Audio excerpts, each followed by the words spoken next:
ચાલો મિત્રો, તો પૂર્ણાંક સંખ્યાની અંદર આપણે અહીંયાથી થોડાક આગળ વધીએ. તો છેલ્લે આપણે ઘણી બધી બાબતો જોઈ ગયા. તો કે પૂર્ણાંક સંખ્યાઓનો સમય સંખ્યા ઉપર આપણે કઈ રીતે નિરૂપણ કરી શકીએ, એના સરવાળા, એના બાદબાકી કઈ રીતે થાય, બરાબર. પછી એના સરવાળા બાદબાકી એ કઈ રીતે થાય એ બાબત પણ આપણે એક શીખી ગયા, બરાબર. તો બાદબાકીની અંદર આપણે જોયું હતું છેલ્લે, હાવ છેલ્લો ટોપિક, તો કે પૂર્ણાંકોની બાદબાકી એટલે શું? તો કે વિરોધી સંખ્યાનો સરવાળો. પૂર્ણાંકોની બાદબાકી એટલે વિરોધી સંખ્યાનો સરવાળો. કઈ રીતે?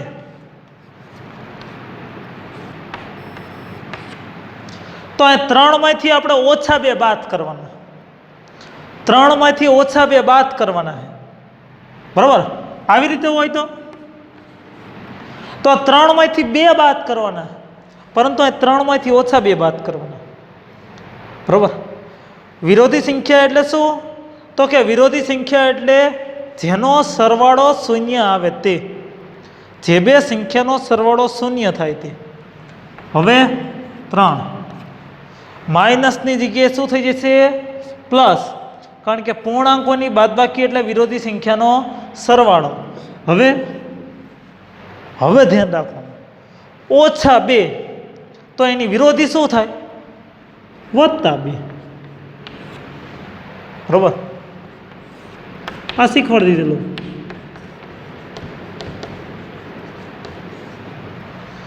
ઓછા 2 તો એની વિરોધી વત્તા 2, તો 3 વત્તા 2 તો 5 અને 6. આ ટોપિક સમજવો જરૂરી છે. પછી 3માંથી આ 2 રે કેવા કહેવાય છે? પ્લસ કહેવાય છે કે માઇનસ? આપણે ઘડીક વાર માઇનસની નિશાની ભૂલી જઈએ, બાદબાકી. તો આ ધન પૂર્ણાંક એ બાદ કરવાનો, બરોબર. અને અહીંયા ઋણ પૂર્ણાંક બાદ કરવાનો. તો અહીંયા જોઈ લો, 3 ઓછાની જગ્યાએ પ્લસની નિશાની. હવે 2 તો 2 ની વિરોધી શું થઈ છે? -2.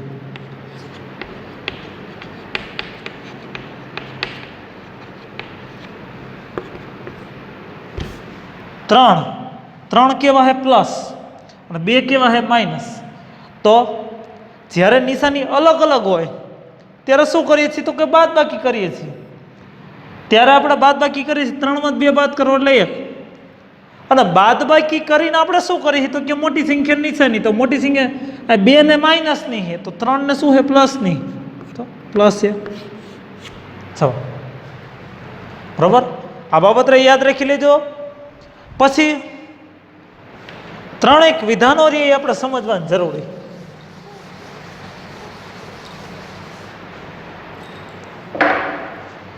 ત્રણેક વિધાનો જે રહ્યા, બરાબર, જે પરીક્ષાની અંદર આપણને ખરા ખોટા તરીકે પૂછાય. તો એમાં એક પહેલું છે,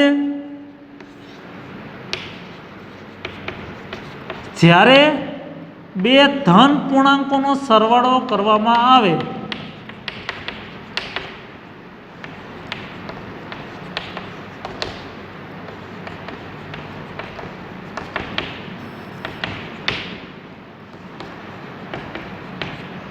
ત્યારે જવાબ ધન પૂર્ણાંક મળે. આ વિધાન સાચું ખોટું પરીક્ષાની અંદર આવું પૂછે. જ્યારે 2 ધન પૂર્ણાંકોનો સરવાળો કરવામાં આવે ત્યારે જવાબ ધન પૂર્ણાંક મળે. આ વિધાન સાચું ખોટું પરીક્ષાની અંદર આવું પૂછે.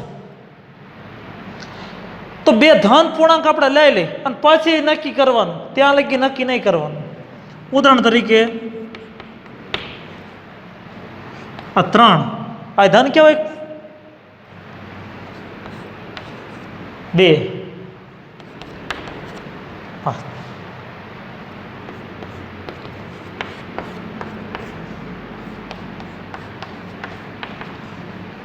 તો આ ધન જ છે, આ ધન પૂર્ણાંક. તો 12 ને 5 17. તો અહીંયા શું છે? ધનપૂર્ણાંક મળ્યો, સરવાળો આપણને ધનપૂર્ણાંક મળ્યો. માટે આપણે કહી શકીએ કે કોઈ પણ બે ધનપૂર્ણાંકોનો સરવાળો હંમેશા આપણને શું? તો કે ધનપૂર્ણાંક જ મળે. માટે આ વિધાન સાચું. વિધાન કેવું થાય છે? સાચું. હવે બીજું વિધાન તમને પૂછાય.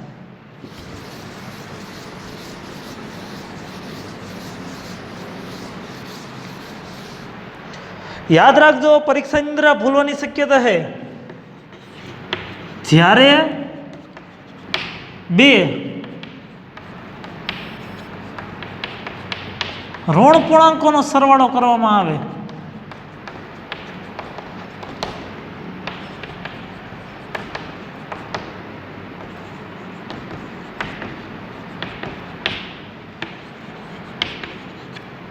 ત્યારે જવાબ ધન પૂર્ણાંક મળે.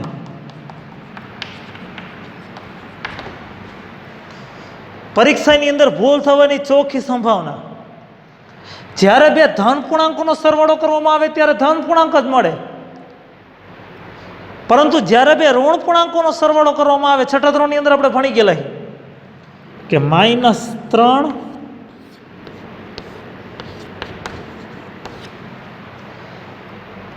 જો અહીંયા નિશાની માઇનસ, અહીંયા માઇનસ. જ્યારે નિશાનીઓ સરખી હોય ત્યારે સરવાળો કરીને જવાબમાં આગળ સામાન્ય નિશાની મૂકી દેવી. આવો આપણે પહેલો નિયમ ભણાવ્યો. તો 3 ને 4 કેટલા થાય? 7. પરંતુ નિશાની સામાન્ય મૂકવાની કઈ આવે? માઇનસ. હજી એક ઉદાહરણ લઈએ આપણે. -12 -5.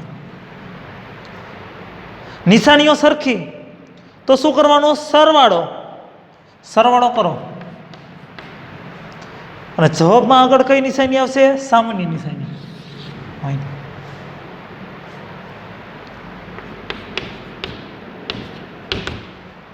-14 -5 તો 14 ને 5 19. જવાબમાં આગળ સામાન્ય નિશાની. બરોબર. એટલે બે ઋણ પૂર્ણાંકો હોય, અહીં ઋણ પૂર્ણાંક જ છે. બરોબર. પરંતુ એનો સરવાળો રહ્યો એ આપણને ધન પૂર્ણાંક મળતો નથી. તો કે કેવો મળે છે? ઋણ પૂર્ણાંક.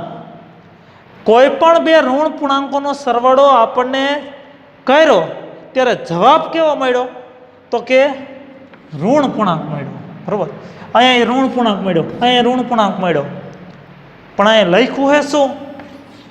ધન પૂર્ણાંક મળે. બરોબર. માટે આ વિધાન કેવું થાય છે? ખોટું. બે ધન પૂર્ણાંકોનો સરવાળો તમને હંમેશા ધન પૂર્ણાંક જ મળે. બરોબર. પરીક્ષાની અંદર ભૂલ થવાની ચોખ્ખી સંભાવના છે, આની પહેલાં આપણે સમજાયું હોય. પરંતુ બે ઋણ પૂર્ણાંકોનો સરવાળો આપણને ધન પૂર્ણાંક મળે આવું જરૂરી નથી. ન જ મળે. બરાબર. જરૂરી નથી એમ નહીં, ન જ મળે. બરાબર. માટે આ વિધાન લેવું.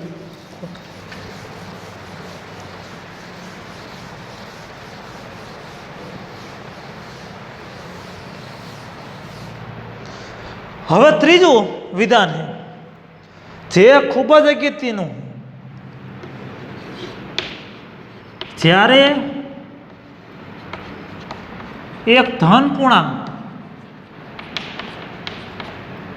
અને એક ઋણ પૂર્ણાંક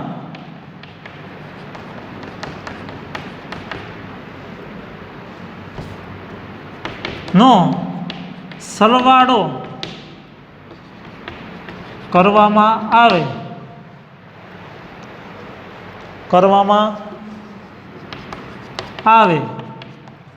તો જવાબ ઋણ પૂર્ણાંક મળે.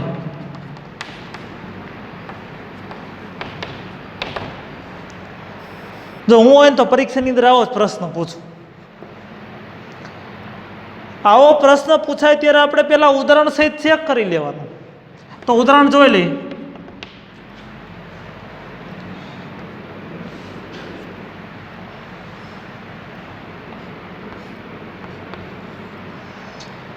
એક ધન પૂર્ણાંક અને એક ઋણ પૂર્ણાંક એનો સરવાળો આપણને હંમેશા ઋણ પૂર્ણાંક જ મળે આવું જરૂરી ખરું?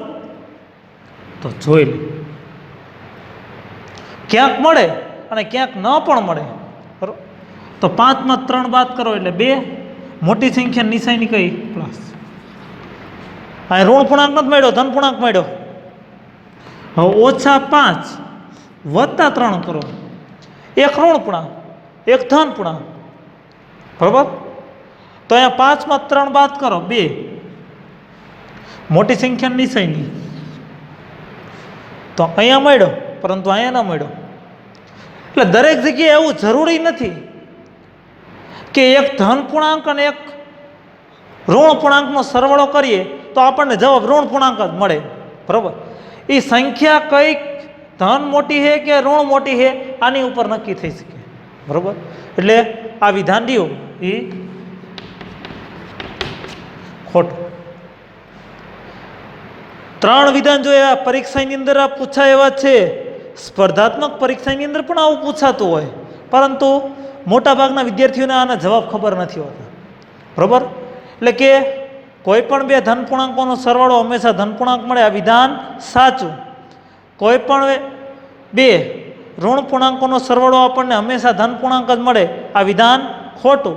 અને એક ધન પૂર્ણાંક અને એક ઋણ પૂર્ણાંકનો સરવાળો કરવામાં આવે તો જવાબ ઋણ પૂર્ણાંક જ મળે આવું જરૂરી નથી. ક્યારેક ધન પૂર્ણાંક પણ મળે અને ક્યારેક ઋણ પૂર્ણાંક પણ મળે, માટે આ વિધાન રહ્યું ખોટું. બરાબર, એટલે આ 3 વિધાનો રહ્યા એ તમારા માટે ખાસ અગત્યના હતા. હવે સ્વાધ્યાય નંબર 1.1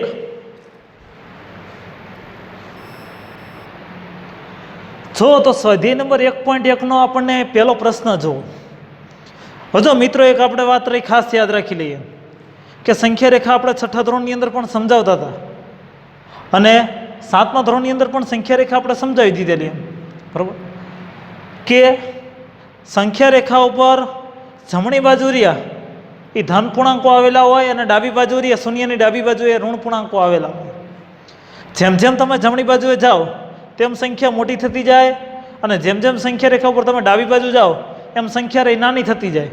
સૌથી મોટો ઋણ પૂર્ણાંક -1 છે, આ પણ આપણે એક સમજાવી દીધેલું છે. બરાબર, હવે પહેલો પ્રશ્ન તમને એ આપેલો હોય કે આપેલ સંખ્યા રેખા ઉપર કોઈ એક દિવસના જુદા જુદા સ્થળોના તાપમાન ડિગ્રી સેલ્સિયસ વડે દર્શાવવામાં આવેલ છે. બરાબર, તો હવે અહીંયા તમને સંખ્યા રેખા આપેલી છે. બરાબર, સંખ્યા રેખા ઉપર તમને 5 સ્થળોના તાપમાન જે આપેલા. હવે આ 5 સ્થળોના તાપમાન જે તમને આપેલા છે એની ઉપરથી આપણે જોઈ લેવાનું.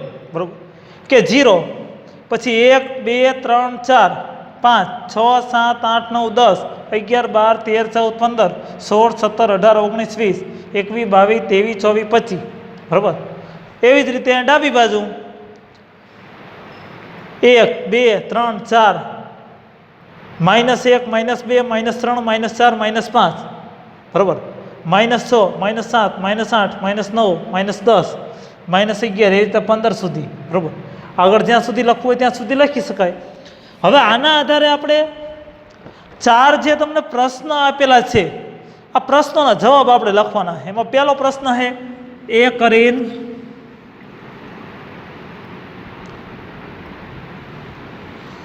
આ સંખ્યા રેખાને જુઓ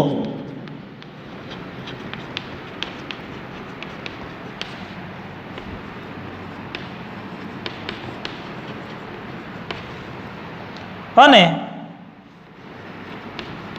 એના પર દર્શાવેલ સ્થળોના નામ લખો, સ્થળોના તાપમાન લખો.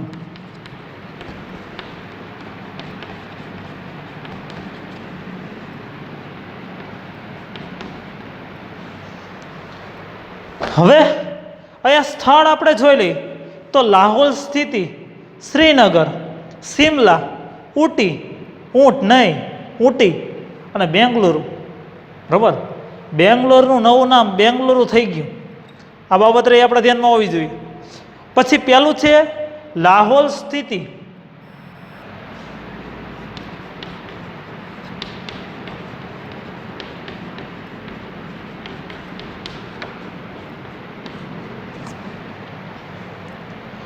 તો લાહોલ સ્થિતિનું તાપમાન રહ્યું કેટલું છે?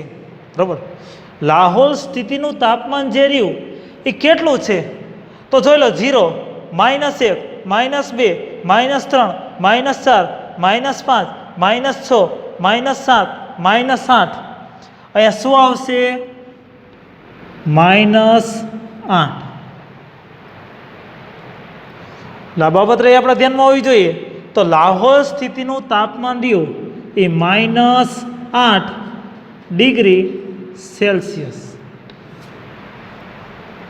-8 ડિગ્રી સેલ્સિયસ. આ ડિગ્રી સેલ્સિયસ જે રહ્યું, સેલ્સિયસ એ તાપમાનનો એકમ છે. પછી બીજું છે શ્રીનગર.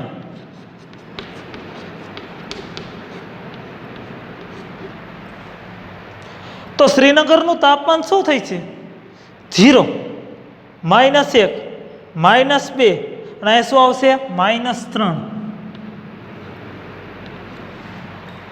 તો એનો જવાબ આવશે -3 ડિગ્રી સેલ્સિયસ. પછી છે ત્રીજું શિમલા.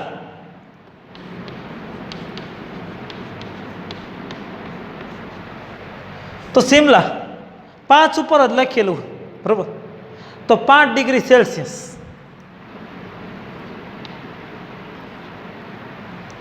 પછી ચોથું છે ઊટી. ઊંટ નહીં, ઊટી. તો 10, 11, 12, 13 અને 14. તો 14 ડિગ્રી સેલ્સિયસ. પાંચમું છે બેંગલુરુ.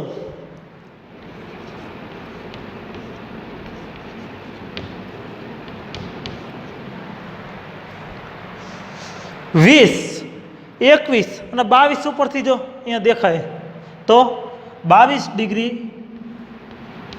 સેલ્સિયસ. આ પહેલા પ્રશ્નનો જવાબ થયો. શું પ્રશ્ન હતો? આ સંખ્યા રેખાને જુઓ અને એના પર દર્શાવેલા સ્થળોના તાપમાન લખો. તો લાહોલ સ્થિતિ, આ બધા આપણે શહેરોના તાપમાન લખી નાખ્યા. હવે બીજો પ્રશ્ન,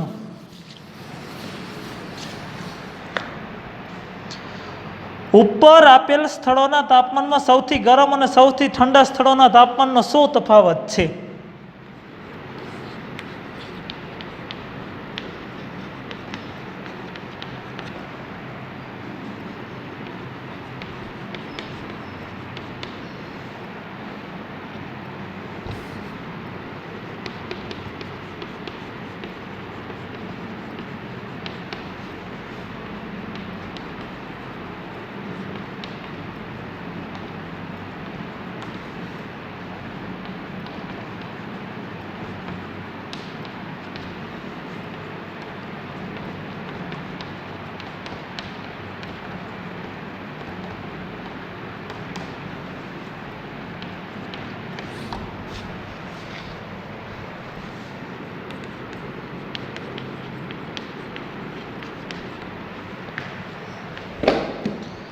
સૌથી ગરમ સ્થળ અને સૌથી ઠંડુ સ્થળ એના તાપમાનમાં શું તફાવત છે?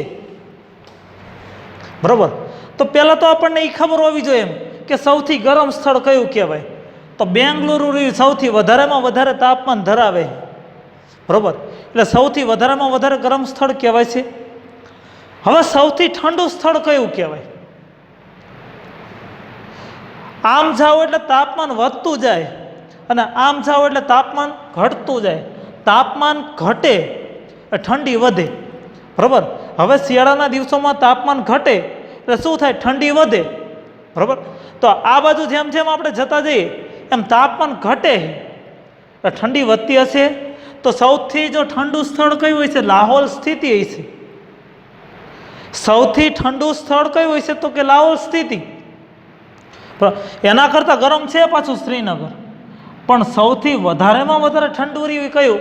તો કે લાહોલ સ્થિતિ, કારણ કે એનું તાપમાન રહ્યું સૌથી ઓછું હોય.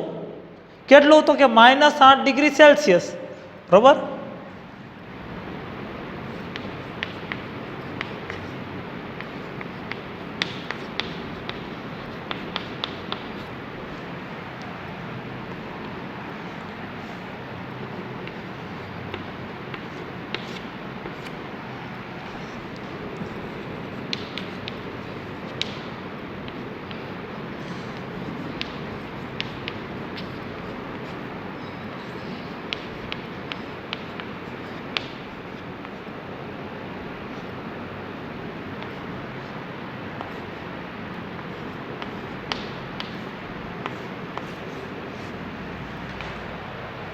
હવે શું તમને કીધું છે કે સૌથી વધારે ઠંડુ સ્થળ અને સૌથી વધારે ગરમ સ્થળ, આ બંનેના તાપમાનનો તફાવત, આ બંનેના તાપમાનનો તફાવત મતલબ થાય બાદબાકી. આવું આપણે બોલીને થાકી ગયા 6થા ધોરણમાં અને 5મા ધોરણમાં, બરોબર. તફાવત એટલે બાદબાકી, પણ કઈ રીતે? તો કે મોટી સંખ્યામાં નાની સંખ્યા બાદ. તફાવત એટલે બાદબાકી, પણ મોટી સંખ્યામાં નાની સંખ્યા બાદ. હવે મોટી સંખ્યા કઈ છે? 22. અને નાની સંખ્યા કઈ છે? -8. તો હવે એનો તફાવત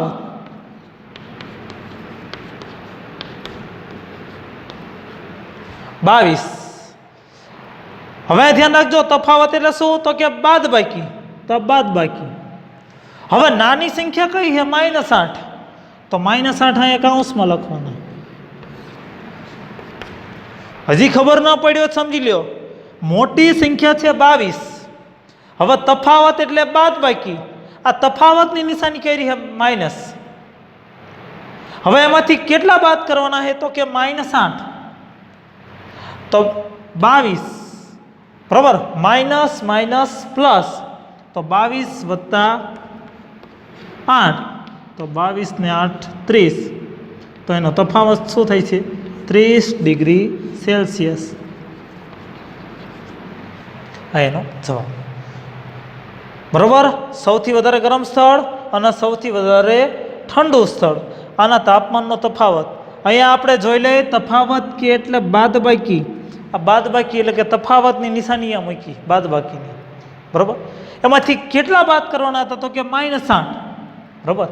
એટલે માઇનસ માઇનસ પ્લસ 22 વત્તા 8, એટલે કે 30 ડિગ્રી સેલ્સિયસ. આ એનો જવાબ.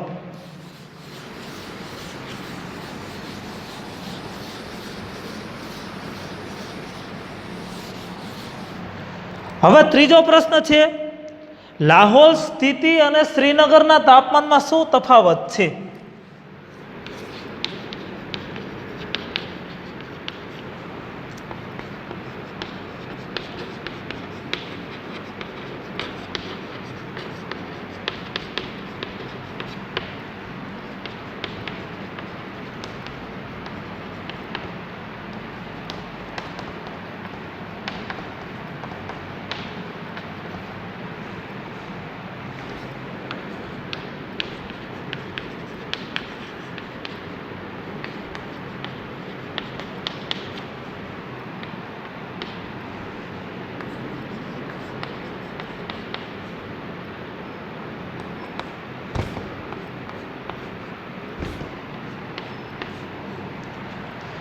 લાહોલ સ્થિતિનું એ તાપમાન કેટલું છે? તો કે -8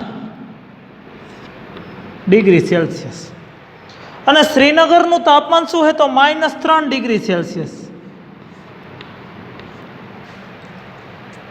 ભૂલાયા પડે. તાપમાનમાં તફાવત તો એટલે બાદબાકી બધાને ખબર, પણ પેલા એ મોટી સંખ્યા કઈ, નાની સંખ્યા કઈ આપણે નક્કી કરવી પડશે. તો એ ઓછું તાપમાન કોનું છે? -8 ડિગ્રી સેલ્સિયસ લાહોલ સ્થિતિનું, એટલે એ નાની સંખ્યા બનશે. અને શ્રીનગરનું તાપમાન એના કરતાં વધારે છે, બરોબર, એટલે આ મોટી સંખ્યા બનશે. તો તફાવત એટલે શું? તો કે બાદબાકી, પરંતુ મોટીમાંથી નાની સંખ્યા બાદ. તો મોટી સંખ્યા કઈ બનશે? તો મોટી સંખ્યા બનશે, મોટી સંખ્યા બને ને, બરોબર. અને આ નાની સંખ્યા બને.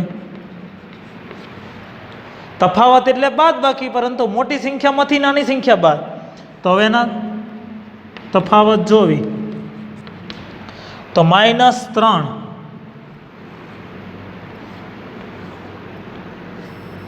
આ બાદબાકી નિશાની, બરોબર. આ તફાવત એટલે કે બાદબાકીની નિશાની. હવે એમાંથી કેટલા બાદ કરવાના? -8. તફાવત એટલે બાદબાકી, મોટી સંખ્યામાંથી નાની સંખ્યા બાદ. તમને મેં કીધું કે સંખ્યા રેખા ઉપર તમે જેમ જમણી બાજુએ જાઓ તેમ સંખ્યા મોટી થતી જાય. તો આના કરતાં આ મોટી સંખ્યા છે, તો અહીંયા -3 માંથી -8 બાદ કરવાના, બરોબર. તો -3 માઇનસ માઇનસ પ્લસ, બરોબર. -3 માઇનસ માઇનસ પ્લસ 8માંથી 3 બાદ કરો એટલે 5 મોટી સંખ્યાની નિશાની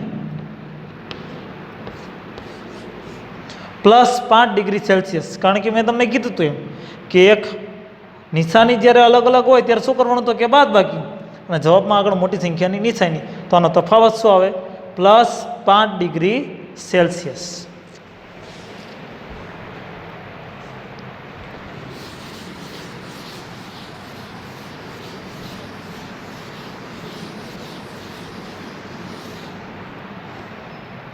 હવે ચોથો પ્રશ્ન, શું આપણે કહી શકીએ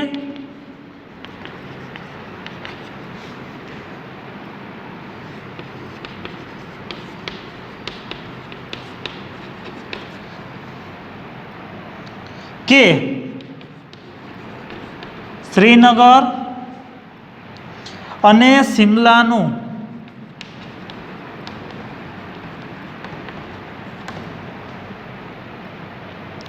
સંયુક્ત તાપમાન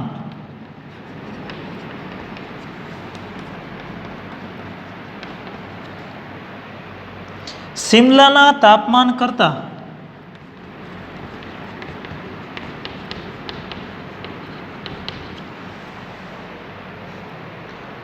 પણ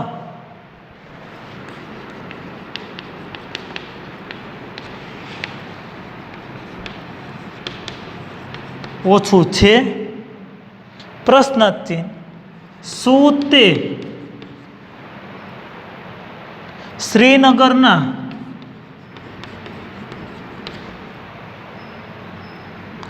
તાપમાન કરતાં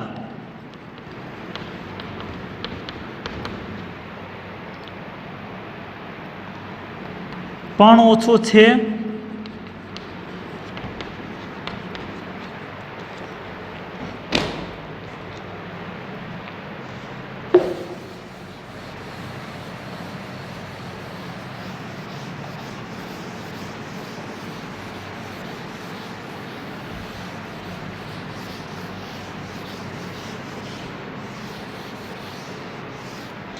હવે ચોથો પ્રશ્ન આપણને શું પૂછેલો છે કે શું આપણે કહી શકીએ કે શ્રીનગર અને શિમલાનું સંયુક્ત તાપમાન શિમલાના તાપમાન કરતાં પણ ઓછું છે?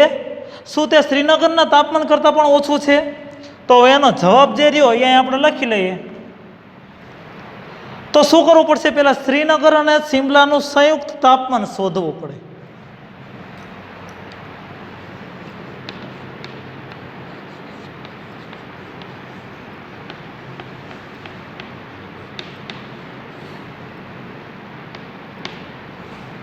સંયુક્ત એટલે ભેગું અને ભેગું એટલે સરવાળો. બરાબર?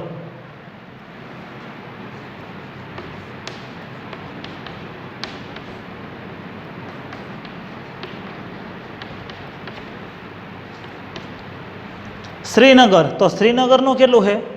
-3 ડિગ્રી સેલ્સિયસ અને શિમલાનું કેટલું છે? 5 ડિગ્રી સેલ્સિયસ.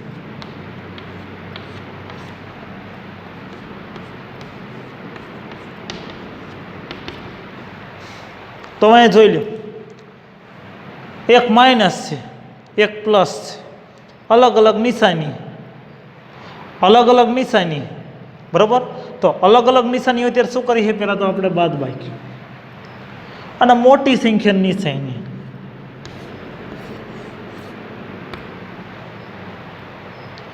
બેનું સંયુક્ત તાપમાન રહ્યું. બરાબર? બેનું સંયુક્ત તાપમાન આપણને 2 ડિગ્રી સેલ્સિયસ મળ્યું. બરાબર? તો તમને પ્રશ્ન શું પૂછ્યો છે? શ્રીનગર અને શિમલાનું સંયુક્ત તાપમાન શિમલાના તાપમાન કરતાં પણ ઓછું છે. હવે શિમલાનું તાપમાન કેટલું છે? 5 ડિગ્રી સેલ્સિયસ. બરાબર?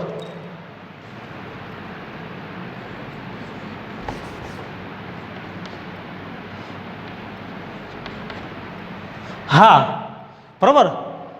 શ્રીનગર અને શિમલાનું સંયુક્ત તાપમાન રહ્યું એ શિમલાના તાપમાન કરતાં ઓછું છે. શા માટે? જો આનું 5 ડિગ્રી સેલ્સિયસ છે શિમલાનું, જ્યારે આનું સંયુક્ત તાપમાન કેટલું આવ્યું? 2 ડિગ્રી સેલ્સિયસ આવ્યું. બરાબર. સંયુક્ત તાપમાન રહ્યું કેટલું આવ્યું? 2 ડિગ્રી સેલ્સિયસ આવ્યું. તો આપણે કહી શકીએ એમ, બરાબર, કે શિમલાના તાપમાન કરતાં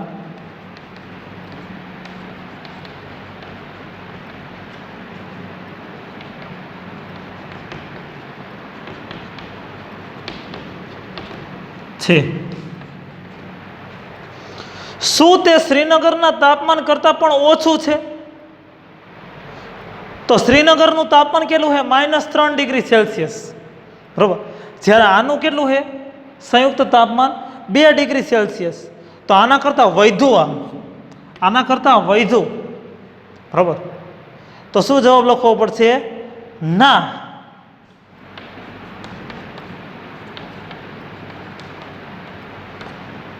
ના તાપમાન કરતાં એનું તાપમાન કેવું છે? સંયુક્ત તાપમાન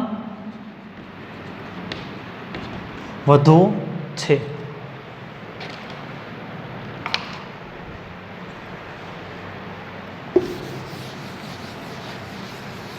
આ પહેલો પ્રશ્ન રહ્યો આપણો પૂરો થયો.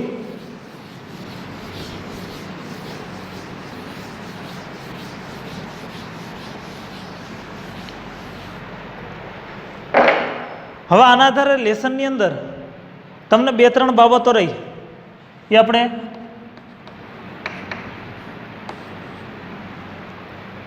બરાબર એ લખવાની તમારે, જેથી કરીને તમને ખ્યાલ આવી જાય. તો અહીંયા શું તમારે લેસનમાં લખવાનું કે સ્વાધ્યાય નંબર 1.1 નો પ્રશ્ન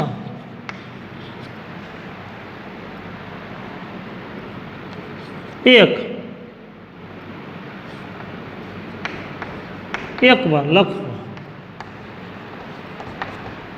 બરાબર. અત્યારે આપણે જે પ્રશ્ન સમજાયો એ જ પ્રશ્ન તમારે ઘરે લેસનની અંદર 1 વાર લખવાનો છે.